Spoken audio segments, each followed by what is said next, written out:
liberal and radical feminism.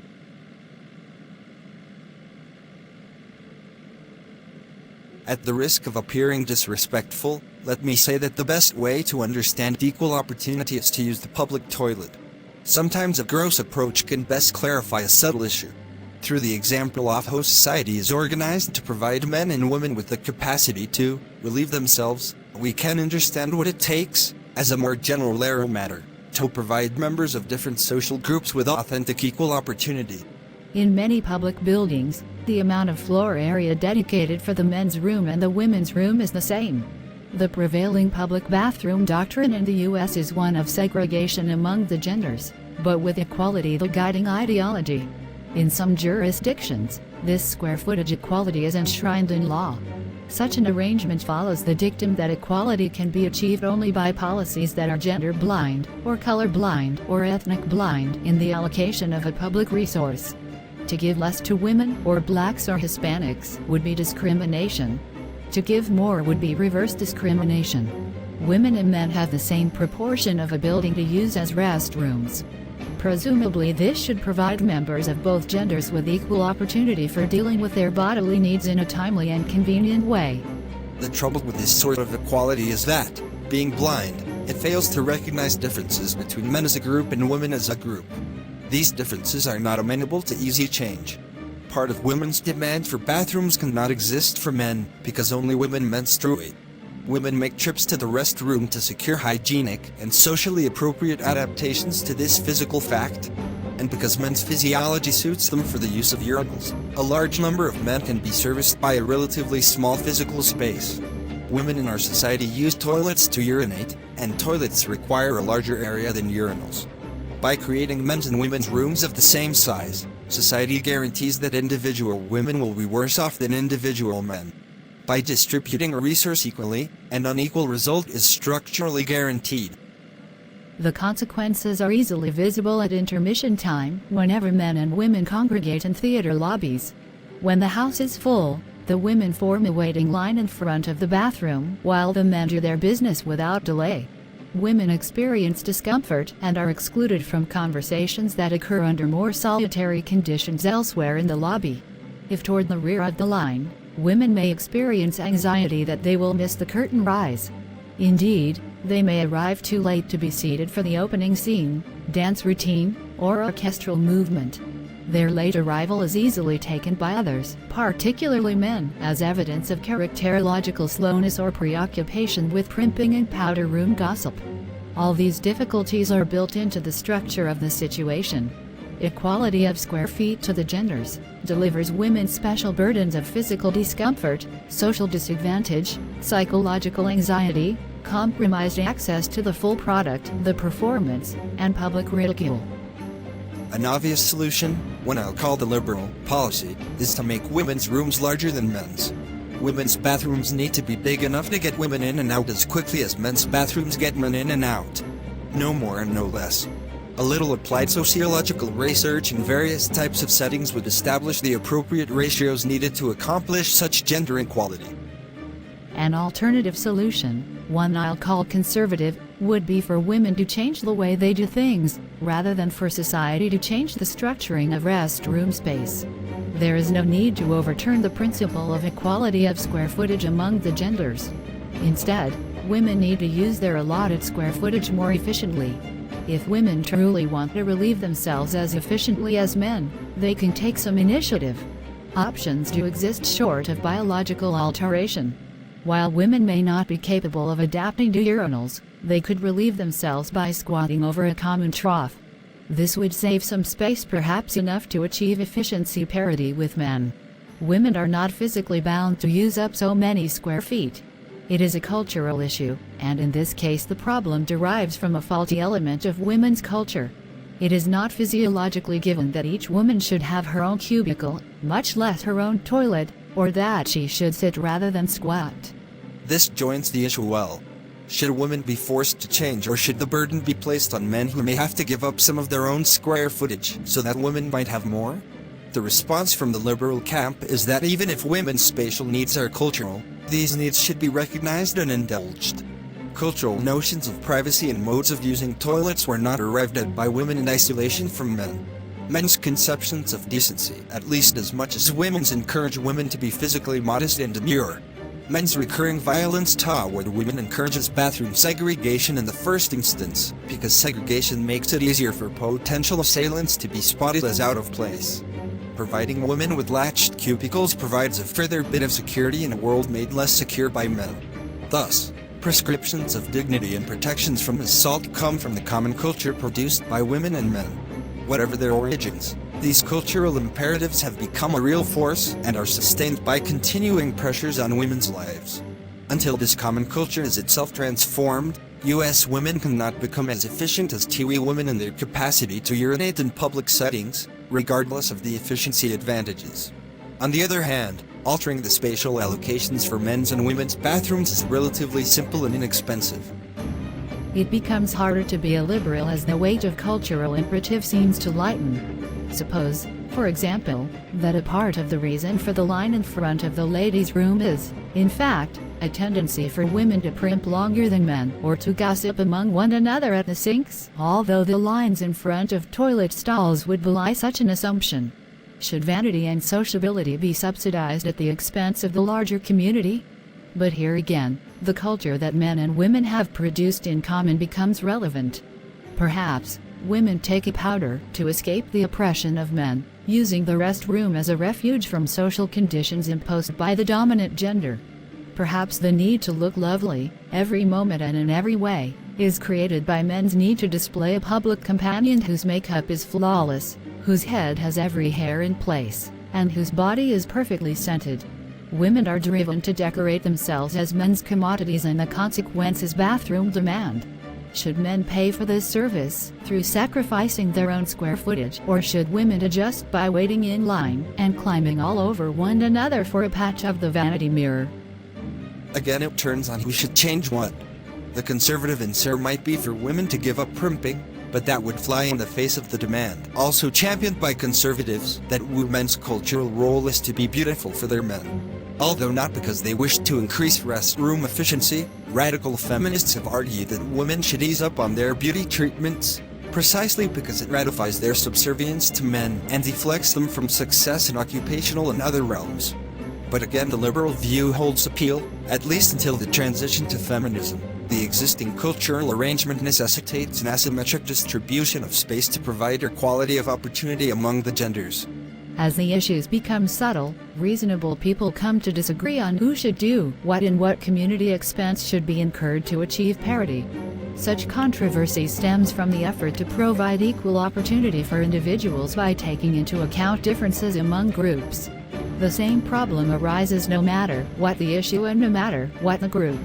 If people commonly get their job leads by word of mouth through friends and neighbors, then black people excluded from the neighborhoods of employers and of those employed in expanding job sectors will be at a labor market disadvantage. Black people's chronically higher unemployment rate stands as evidence of disadvantage. Their longer queue for jobs is analogous to the longer line in front of the women's restroom. Blacks can be told to work harder, to use their meager resources more efficiently, to rearrange their lives and cultures to better their job qualifications. Alternatively, their present plight can be understood as structural, stemming from a history of enslavement, Jim Crow segregation, and white prejudice that now results in concrete arrangements that hinder individual life changes. One must be color-sighted, rather than color-blind, to deal with these differences. But this is no reverse racism, it rests on perception of social structural locations, not upon inherent inferiority attributed to group membership. Such government-mandated policies as open job searches, ethnic hiring targets, and preference for minority vendors and subcontractors can counteract structural biases that hold down opportunities of women, blacks, and other minorities. Affirmative action programs should be conceived as compensatory efforts to overcome such structured disadvantage, although the legal interpretation of the statutes is usually drawn more narrowly. Equality is not a matter of arithmetic division, but of social AC counting. Figuring out what is equal treatment necessitates in every instance a sociological analysis of exactly how it is that structures operate on people's lives. Besides rejecting the conservatives' penchant for blaming the victim, Liberal policies need a concrete analytic basis that goes beyond good-hearted sympathy for the downtrodden. As in the restroom case, we need to specify how current patterns of equal treatment of groups yield unequal opportunities to individuals. We then should determine exactly what it would take, for example, square feet to gender ratios, to redress the inequality. Besides careful analysis, equality also involves a decision as to who is going to change and in what way. These decisions will often take from some and give to others. Thus we have the two-pronged essence of action on behalf of equal opportunity: sociological analysis and political struggle. Can we talk about the different types of feminism? As a matter of principle, some feminists prefer not to define feminism at all because it's so diverse that no single version of it could possibly do justice to the many forms it takes. In addition, a commitment to being inclusive and non-hierarchical makes many feminists leery of definitions, since definitions can be used to establish an exclusive one true feminism that separates insiders from outsiders. Nonetheless, people do use the word to describe how they think and work. Like any word, feminism can't be used unless it has meaning, and any meaning necessarily sets it apart from other possibilities. Without taking anything away from feminism's diversity, I think it's possible to identify some core ideas that most forms of feminism have in common. I've never encountered anything called feminism, for example, that didn't in some way begin with the assumption that gender inequality exists and that it's problematic. How and why inequality exists, what forms it takes, and what to do about it are questions with different and sometimes conflicting answers. But the questions all reflect a common focus of attention, and this is how feminism can encompass a diversity of answers. Well, I think it's important to emphasize the distinction between feminism as a way of thinking and two other possibilities. Feminism can refer to a set of opinions about social issues such as abortion or equal pay. It can also simply be about going pro-woman. Some people identify themselves as feminists, for example, because they favor equality for women or the right to choose abortion. But neither of these necessarily points to a particular way of analyzing gender inequality that one might call feminism. For my purposes here, feminism is a way of thinking, of observing the world, asking questions, and looking for answers that may lead to particular opinions, but doesn't consist of the opinions themselves. One could be pro-choice or in favor of equal pay, for example, on purely moral or liberal political grounds without any basis in a feminist analysis of gender. In this sense, feminism refers to ways of understanding such issues from various points of view, all of which share a common focus of concern. Although all feminist thought begins with gender as problematic, from there it follows various paths, especially in relation to patriarchy. In general, I think it's useful to distinguish among branches of feminism according to the degree to which, 1. They understand various aspects of social life, such as sexual domination and violence, religion, warfare, politics, economics, and how we treat the natural environment in relation to gender. 2. They explicitly recognize patriarchy as a system, as problematic, as historically rooted, and in need of change. And 3. They see men as a dominant group with a vested interest in women's subordination, the perpetuation of patriarchal values, and control over the political, economic, and other institutions through which those values operate. Well, some brands of feminism I've seen have little use for the term patriarchy and don't see men as particularly problematic. They may go out of their way to avoid doing or saying anything that might challenge men or make them feel uncomfortable or raise the possibility of conflict between men and women. Others define patriarchy, male privilege, gender oppression, and conflict as basic points of departure for any understanding of gender.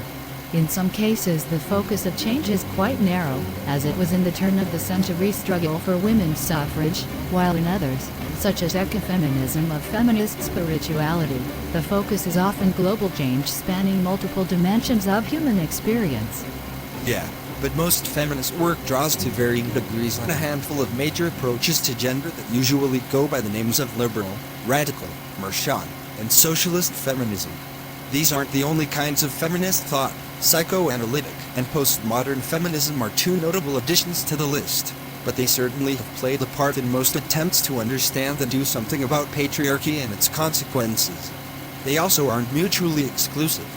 All the liberal and radical feminism, for example, differ dramatically in some ways, they also have a lot in common and trace back to similar roots.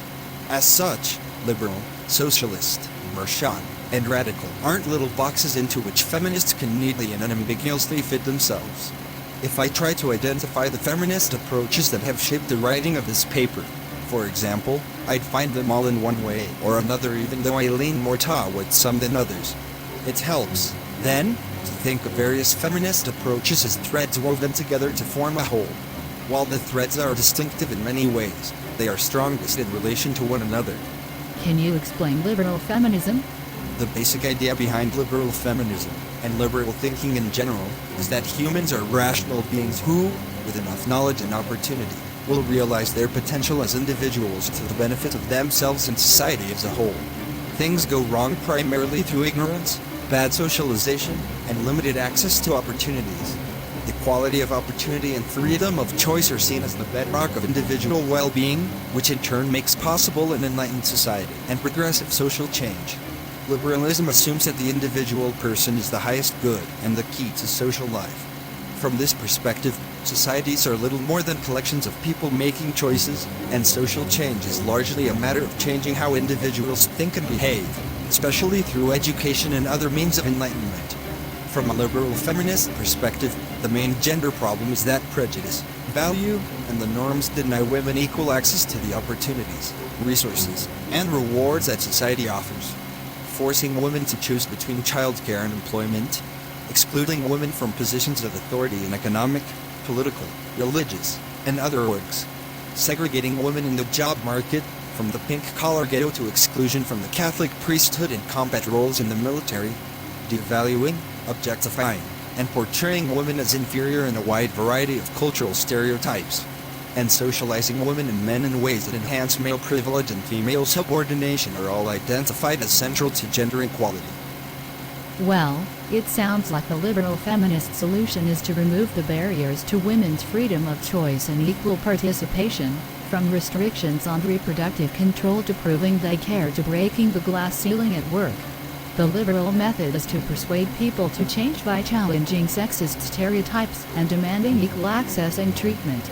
This includes rewriting school textbooks and curricula, reforming legal codes, lobbying for child care facilities and equal access to professions, corporate management, and elected office, breaking the glass ceiling and promoting women's advancement through networking, and providing victimized women with resources such as battered women's shelters and rape crisis services. Liberal feminism calls on men to change how they think about and behave toward women, to be less violent, harassing, and exploitative and more supportive, emotionally sensitive and expressive, and committed to their roles as fathers and partners. And it calls on women to assert and believe in themselves, to strive to achieve and not be deterred by the barriers they must overcome. In short, liberal feminism ultimately relies on men to be decent and fair, to become enlightened and progressive as they learn the truth about gender inequality and women's true potential, to give women their due by allowing them to participate as equals in social life, and to support this by doing their fair share of domestic work. And it relies on women to believe in themselves, to strive and achieve, to push against barriers until they give way. All of this strikes a deep chord, especially in the American dream consciousness, whose root ideology extols the virtues of individual freedom as the answer to most social problems. This is one reason why the liberal perspective has shaped so much of the women's movement and general public perceptions of what gender issues are all about. Liberalism has improved the lives of many women, but after several decades of hard-won gains, the women's movement seems nearly swamped by a backlash and stalled by stiff resistance to further change.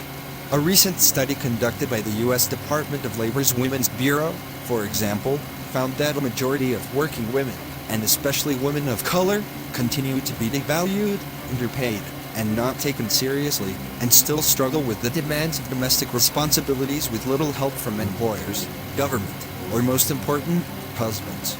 None of this is the fault of liberal feminism, but it does reflect its underlying limitations as a way to make sense of patriarchy and help find alternatives to it.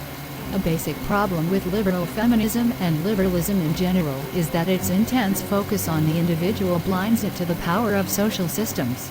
This is one reason why liberal feminism doesn't recognize patriarchy as something to be reckoned with, It never looks at the underlying structures that produce women's oppression and that shape the individual men and women liberal feminism aims to change. A liberal feminist approach to getting fathers more involved in child care, for example, emphasizes changing men one at a time. This might be done by appealing to a sense of fairness or the importance of having closer relations with children. By ignoring patriarchy, however, liberal feminism turns male privilege into an individual problem only remotely connected to larger systems that promote and protect it. In the case of child care, this misses the fact that when men don't do their fair share of domestic labor, they gain in terms of non-domestic rewards such as power, income, and status as real men. In the dominant patriarchal culture, these rewards are valued far more highly than the emotional satisfaction of family life. In opinion polls, many men say that family life is more important than work, but when it comes to actual choices about where to invest themselves, the results reflect a different set of cultural values embedded in powerful paths of least resistance. Liberal feminism then often puts women in a position of negotiating from a position of weakness, depending on men to give up male privilege and endanger their standing in relation to other men, because it's the right thing to do and might enrich their or their children's emotional lives.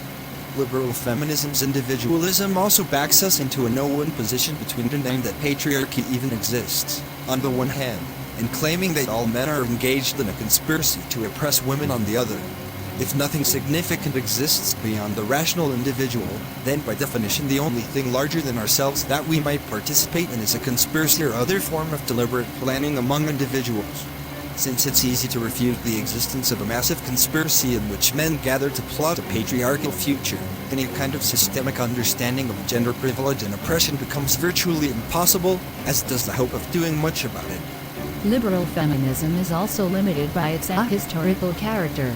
It offers no way to explain the origins of the social arrangements it's trying to change, nor does it identify a social engine powerful enough to keep oppression going. Liberal feminism's main assumption is that oppression results from ignorance, whose removal through enlightened education clear the road to equality and a better life for all. But when ignorance and misunderstanding perpetuate an oppressive system grounded in privilege, they become more than a passive barrier that dissipates in the light of truth. Instead, they become part of a willful defense that puts up a fight, and a good one at that. Liberal feminism is ill-equipped to deal with this, for the closest liberalism comes to acknowledging the forces that perpetuate patriarchy as its frequent reference to tradition, as in traditional roles. There is no theory of history or systemic oppression here. Instead, we have a vague sense that things have been this way for a long time, and for reasons that are apparently not worth exploring beyond it's hard for people to change. Liberal feminism's tradition catch-all obscures the underlying dynamics that make patriarchy work, and it trivializes oppression by making it seem a matter of habit. Imagine, by comparison, how unacceptable it would be to attribute racism or anti-Semitism to nothing more than tradition, as in racial segregation, discrimination, and violence against people of color are a matter of tradition in the US, or persecuting Jews is just the way we do things here, for as long as I can remember. Tradition doesn't explain oppression, it merely characterizes one's aspect of how it's practiced and woven into the fabric of everyday life, so that it's perceived as normal and taken for granted. Yeah, but liberal feminism's lack of historical perspective has serious consequences, because it leads away from questions about patriarchy and systemic oppression, concepts that have little place in liberal thinking. Patriarchy is treated as a shadow concept with no serious analytical role to play in making sense of gender. Avoiding patriarchy and oppression also fits nicely with the liberal focus on individuals as the be-all and end-all of human life, with little appreciation for how feelings, motivations, thoughts, and behavior are shaped by participation in larger social contexts such as patriarchy. From a liberal perspective, for example, men who rape are merely sick individuals, and there is no reason to ask why such sickness is more common in some societies than others, or how the violent coercion practiced by rapists might be related to the less violent coercion that figures so prominently in normal, patriarchal heterosexuality, especially in some of its more romanticized versions. Unless we want to argue that men are conspiring to produce violence against women on a massive scale, we're stuck with no larger understanding of what's going on. A deeper problem is liberal feminism's single-minded focus on the right of women to be men's equals, to do what men do in the way that men do it. In this, it doesn't ask what might be wrong with the way of organizing the world that encourages men to do what they do in the way that they do it. As a result, when women demand access to positions of power in corporations, government, the church, universities, and the professions, they also affirm the basic patriarchal character of social life. Rather than question the warfare as a way to conduct international relations, for example, liberal feminism champions the right of women to serve in combat. Rather than question capitalism as a way to produce and distribute what people need in order to live, liberal feminism targets glass ceilings that keep women from moving up in corporate hierarchies. Rather than challenge the values that shape how professions are practiced, from medicine and law to science, liberalism focuses on equal access to graduate schools, legal partnerships, and the tenured ranks of university faculties. This is essentially what Naomi Wolf promotes as power feminism. Women should beat men at their own game and run the world, hence their title of her book Fire with Fire. Initially, she seems to favor the more radical goal of changing the game itself rather than merely winning at it. She disagrees with Audre Lorde's proposition that the master's tools will never dismantle the master's house, arguing instead that patriarchy can be undone through the use of patriarchal forms of power and domination, whether political, economic, or interpersonal. But it soon becomes clear that Wolf isn't concerned with dismantling the master's house, but with breaking down the door and getting into it. Women should be free to exploit or save, give or take, destroy or build, to exactly the same extent that men are. Apparently it doesn't occur to her to ask whether men should be allowed to do such things to the extent that they are, or whether this is a good standard for organizing the world. Part of Wolf's problem is that she never tells us just what the master's house is. She doesn't define patriarchy or describe how it works. But a deeper problem is her liberal assumption that the only thing wrong with the status quo is unequal opportunity for women to participate in it as men do. There's nothing wrong with equal opportunity, equal access, and equality under the law. These are important goals. But there are some serious unanticipated consequences to working for equal access to a system without also asking what kind of system this is and how it produces oppression of all sorts, especially when based on characteristics other than gender, such as race, sexual orientation, and social class. One consequence of following a liberal feminist agenda, for example, is that successful women often join men at the top of systems that oppress working class men and women and people of color, obscuring the fact that equality for women comes to mean in effect equality for white women of a certain class. This does not mean that women shouldn't pursue power now held predominantly by men. It does mean, however, that the liberal feminist perspective that shapes and informs such striving omits huge chunks of reality. As such, it can't be our only feminist approach to understanding gender oppression or doing something about it. Because liberal feminism has little to say about how patriarchy organizes male competitive bonding and women's oppression, it focuses on the consequences of oppression without looking at the system that produces them. Sexist behavior and sexist attitudes, for example, are discussed out of their social context, as if they were simply the result of bad training, to be replaced with good training at home and in school. But socialization and education are social mechanisms that serve much larger patriarchal interests, including the perpetuation of male privilege in social institutions organized around core patriarchal values. As such, socialization isn't the problem, no more than programs that train workers in weapons factories are the key to understanding war. Perhaps the most ironic problem with liberal feminism is that by focusing on equality only in terms of individual choice and opportunity within patriarchy, it actually undermines the liberal ideal of free choice. By ignoring how patriarchy shapes and limits the alternatives from which people might freely choose, it ignores the power to determine just what those alternatives will be. This means that the freedom to participate in the world on patriarchal terms is freedom only in a context that ignores non-patriarchal alternatives that patriarchal culture doesn't tell us about. This also means that the limited liberal agenda for change assumes that society as it currently exists defines the limits of what is possible. But the freedom to choose among existing alternatives is only part of a larger feminist agenda. For although feminists do indeed want women to become part of the structure, participants in public institutions, although they want access for women to decision-making posts, and a voice in how society is managed. They do not want women to assimilate to society as it presently exists, but to change it. Feminism is not yet one more of a series of political movements for their adherents' access to existing structures and their rewards. It is a revolutionary moral movement, intending to use political power to transform society. The assimilation of women to society as it presently exists would lead simply to the inclusion of certain women, along with certain men in its higher echelons. It would mean continued stratification and continued contempt for feminine values. Assimilation would be co-option of feminism. In the above sense, critics of liberal feminism would take feminism well beyond issues of gender equality. A broader and deeper feminism is about the very terms on which equality is figured. It is about women's right to participate as men's equals in society, but also about the power to shape the alternatives from which both women and men may choose. It's about the power to affect the forces that shape experience, thought, feeling, and behavior. It's about the power to change society itself. It's about fundamentally changing the master's house, if not dismantling it altogether, which is a far cry from just getting in the door. This goes well past the limits of liberal feminism to the roots, the radicals, of the patriarchal tree, which leads us into the kinds of questions that so often provoke a backlash of resistance and denial. This is a major reason why liberal feminism is so widely viewed as the only legitimate and socially acceptable form that feminism can take, because it's also the most palatable, the least threatening, and the most compatible with the status quo. This is also why one of its major alternatives, radical feminism, is so routinely maligned, misunderstood, and ignored. Radical feminism.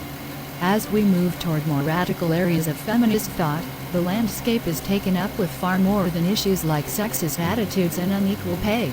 Radical feminism, of course, pays attention to patriarchy's consequences and how people experience them. But unlike liberal feminism, radical feminism carries that attention to the underlying male-dominated, male-identified, male-centered, control-obsessed patriarchal system that produces gender oppression.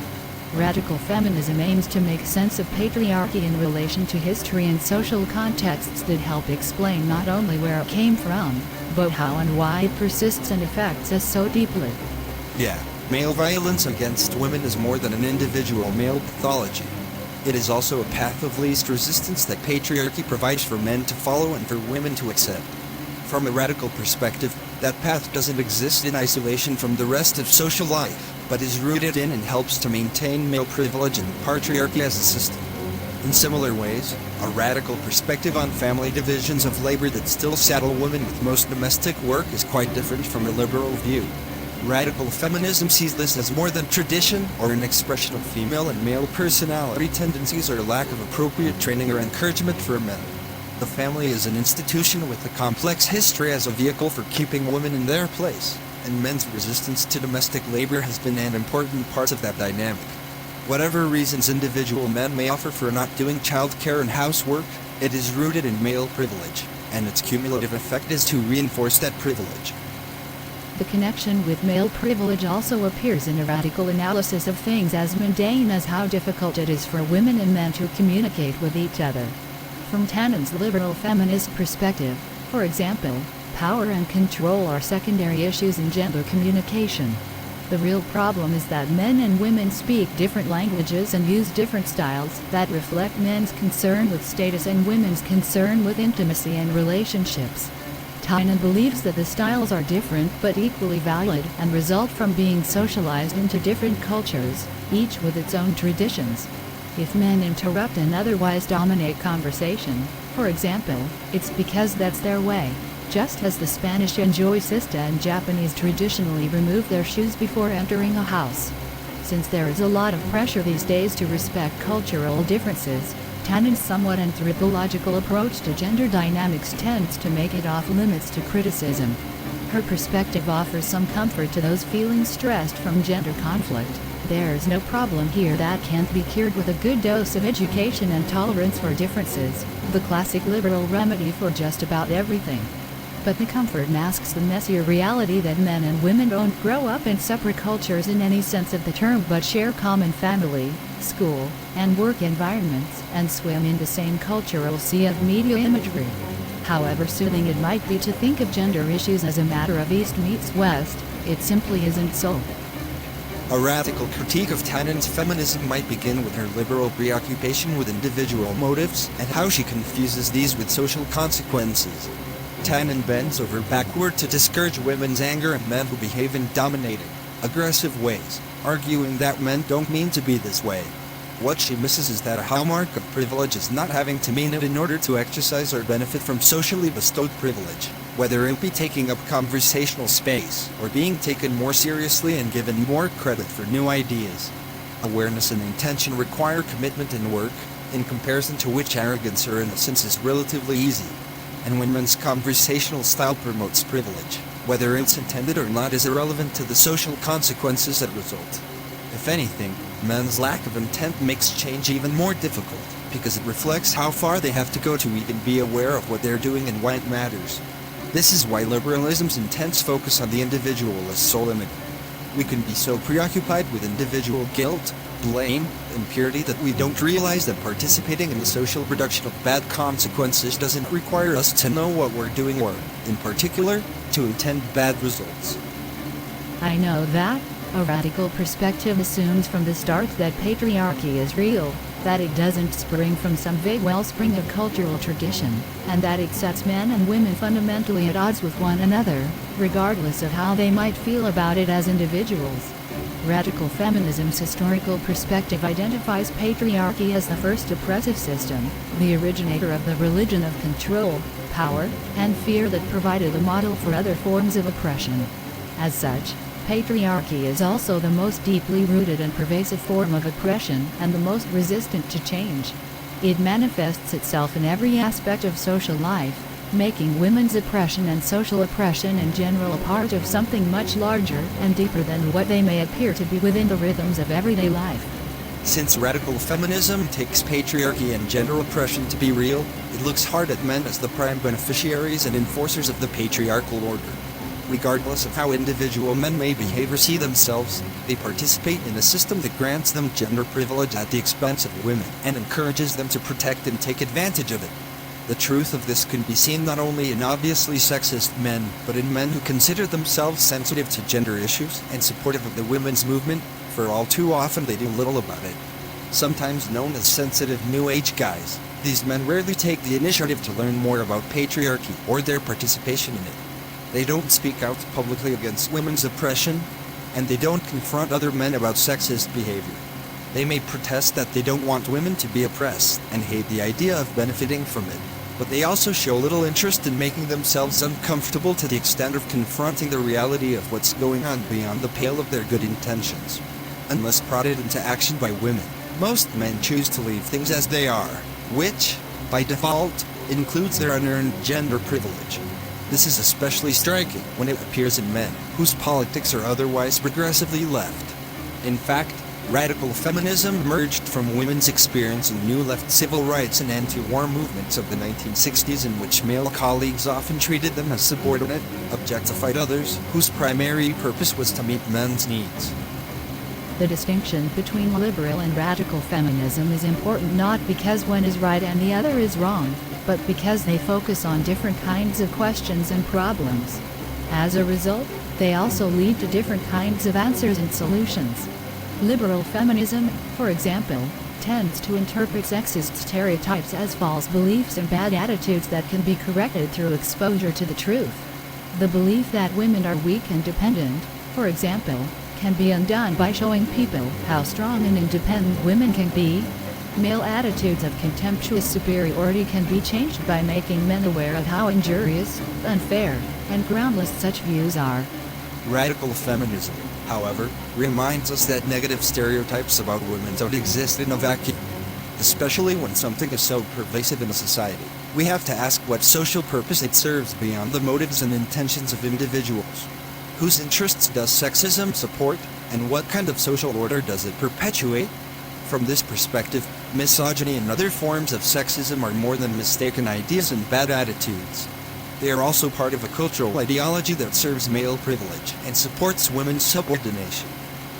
Sexism is more than mere prejudice, it is prejudice plus the power to act on it.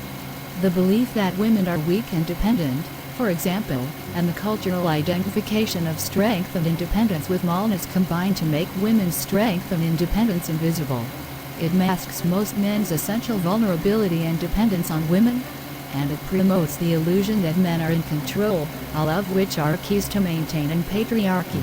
As a form of sexism, misogyny also helps stabilize patriarchy by encouraging men to use women as targets for the feelings of contempt, frustration, and anger that arise from their competitive relations with other men.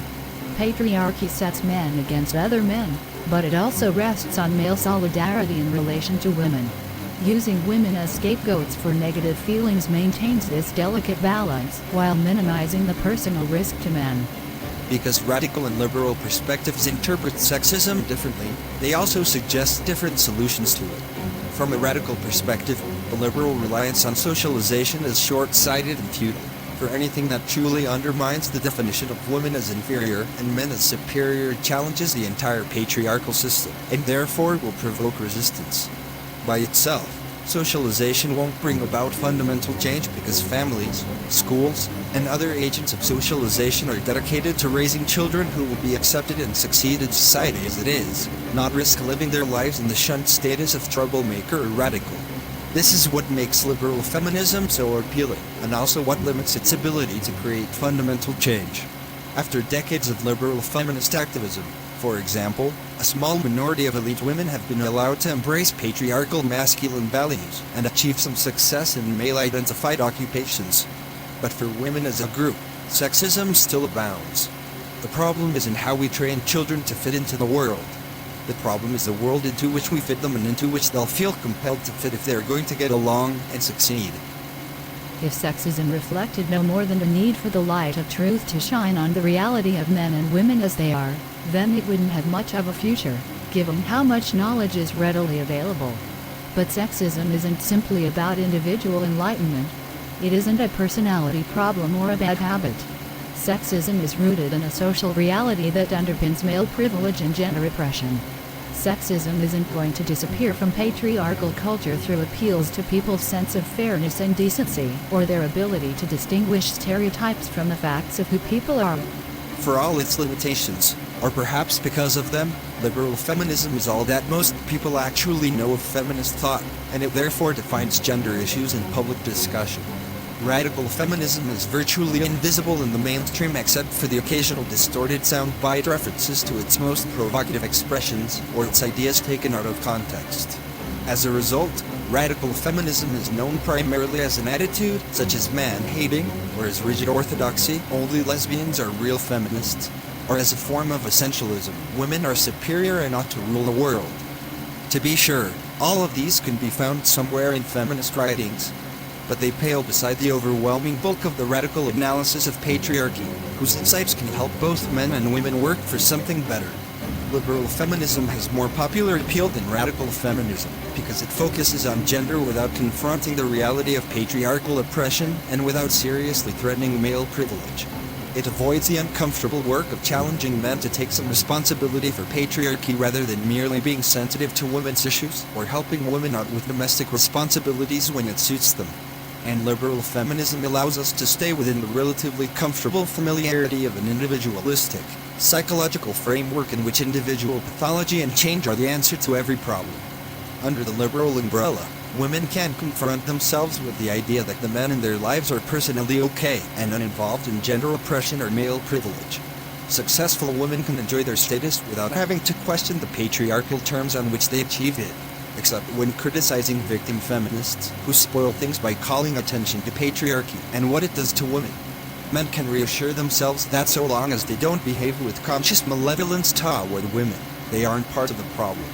Men who don't rape, harass, or discriminate against women can wash their hands of gender issues and get on with their lives, with an occasional acknowledgement of the ever-fascinating battle of the sexes and men's and women's cultures, and all the ins and outs of getting along with one another and appreciating gender differences.